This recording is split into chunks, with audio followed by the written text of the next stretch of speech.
Hi friends, நம்ம விஜய் மல்லி ஸ்டோரியில் வந்து நேற்று எபிசோடில் வந்து பார்த்திங்கன்னா வெண்பா பாப்பா செம்மையாக கலக்கிட்டாங்க அப்படின்னே சொல்லலாம்.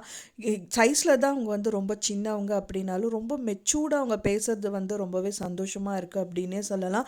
ஸோ அவங்க என்ன பண்ணியிருக்காங்க அப்படின்னா மெயினாக வந்துட்டு அவங்க அப்பாவுக்கு, அதாவது டாடாக்கு வந்து கையில் வந்து இந்த மாதிரி ஆனது தெரிஞ்சவொடனே எல்லாரும் பதறி போயிட்டு அவங்களுக்கு கையை வந்து மெயினாக மல்லி சரி and then Manohar and then Annapoorani அம்மாவே கலங்கி போயிடுறாங்க. அதுக்கப்புறம் அவங்களுக்கு ஃபஸ்ட் எய்டும் கொடுக்குறாங்க மல்லி அப்படின்னே சொல்லலாம். ஸோ அப்போ வந்து பார்த்தீங்க அப்படின்னா வந்துட்டு வெண்பா குட்டி வந்துட்டு ரேணுகாவை பார்த்து கேட்குறாங்க, ஏன் இப்படியெல்லாம் பண்ணீங்க அப்படிங்கிற மாதிரி கேட்குறாங்க. அப்போ தான் அவங்க சொல்கிறாங்க, விடு வெண்பா, அவங்க வந்து குழந்த மாதிரி தான் அப்படிங்கிற மாதிரி சொல்லும்போது, அப்போ நான் குழந்தை இல்லையாப்பா, நானும் குழந்தை தானே, நான் ஏதாவது தப்பு பண்ணால் நீங்கள் கேட்க மாட்டிங்களா, அவங்கள மட்டும் ஏன் நீங்கள் ஒன்றுமே கேட்க மாட்டேங்கிறீங்க அப்படிங்கிற மாதிரி சொல்கிறாங்க. அது மட்டும் இல்லாமல் வந்து பார்த்திங்கன்னா மல்லியும் வந்துட்டு வெண்பாவை சொல்கிறாங்க, விடு வெண்பா, பேசாமல் இப்படியெல்லாம் பேசக்கூடாது அப்படின்னு சொல்லும்போது, நீங்கள் தான் உங்களுக்காக நீங்கள் எதுவுமே பேச மாட்டேங்கிற மல்லியம்மா, நான் கூட பேசக்கூடாதா, ஏன் இப்படியெல்லாம் சொல்கிறீங்க அப்படின்னு சொல்லிட்டு அந்த குழந்தை வந்து அவ்வளோ மெச்சூர்டாக பேசுது அப்படின்னே சொல்லலாம். ஸோ அது கேட்டவுடனே அவங்க அப்பாவுக்கு என்ன பதில் சொல்கிறதுன்னு தெரியல. மல்லி கூட அந்த இடத்துல வந்து வாயடிச்சு தான் நின்றுட்டு இருக்காங்க.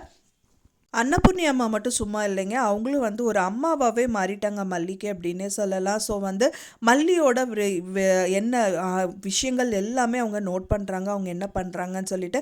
அண்ட் தென் விஜய் அண்ட் மல்லி வந்து பேசிகிட்டு இருக்கிறது கேட்டுக்கிறாங்க. அதுக்கப்புறம் மல்லி அந்த ரூம் விட்டு வெளியில் வந்ததுக்கப்புறம், என்ன மல்லி நீ என்ன பைத்தியமா, ஏன் அப்படியெல்லாம் பண்ணிகிட்டு இருக்க, புரியாத மாதிரி ஏன் நடக்கிற அப்படிங்கிற மாதிரி மல்லியை பார்த்து கேட்க தான் செய்கிறாங்க. ஏன்னா விஜயே வந்து அவரோட மனசை மாற்றினது வந்துட்டு கடைசி வரைக்கும் மல்லி இருக்கணும், மல்லிக்காக தான் நம்ம லைஃப்பை லீட் பண்ணும், ரேணுகாவை வேணாலும் உங்கள் அப்பா கிட்ட விட்டுடலாங்கிற மாதிரி தான் வந்துட்டு அந்த எண்ணத்துக்கே போயிட்டாரு அப்படின்னே சொல்லலாம்.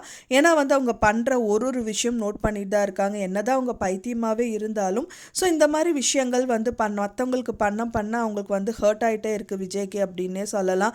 ஸோ மல்லி வந்து பார்த்திங்கன்னா ரொம்ப விலகி போகிற மாதிரியும் விஜய் வந்து ஃபீல் பண்ணுறதுனால நிறைய விஷயங்கள் வந்து மல்லிகிட்ட பேசியிருப்பார்.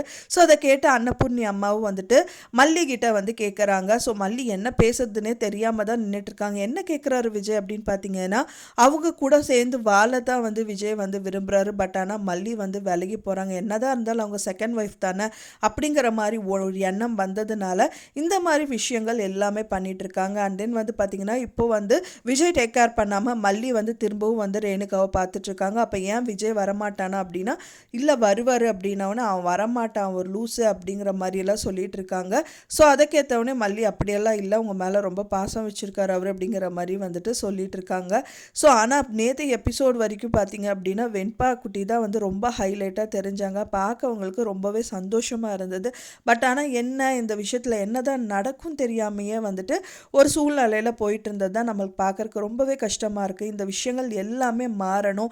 அண்ட் தென் கதிரேஷன் நிஷா தான் இந்த மாதிரி விஷயங்கள் பண்ணுறாங்க அப்படின்னு தெரிஞ்சதுன்னா கண்டிப்பாக விஜய்க்கு வந்துட்டு கோவம் வரும். இதுக்கப்புறம் என்ன பண்ணுவாங்க அப்படிங்கிற மாதிரி தான் கதைக்களம் இருக்கும். ஸோ வெயிட் பண்ணி பார்க்கலாம் ஃப்ரெண்ட்ஸ், என்ன நடக்கும் அப்படின்னு சொல்லிட்டு. நீங்கள் என்ன நினைக்கிறீங்க அப்படின்னு சொல்லிட்டு உங்களோட கருத்துக்களை மறக்காமல் எனக்கு கமெண்டில் ஷேர் பண்ணுங்கள். நான் சொன்ன இந்த தகவல் உங்களுக்கு பிடிச்சிருந்தா மறக்காமல் லைக் பண்ணுங்கள், ஷேர் பண்ணுங்கள், கமெண்ட் பண்ணுங்கள், சப்ஸ்கிரைப் பண்ணுங்கள். மேலும் இன்னொரு மல்லி சீரியல் அப்டேட்டோடு நெக்ஸ்ட் மீட் பண்ணுறேன். தேங்க்ஸ் ஃபார் வாட்சிங் மை டியர் ஃப்ரெண்ட்ஸ். நெக்ஸ்ட் வீடியோவில் பார்க்கலாம்.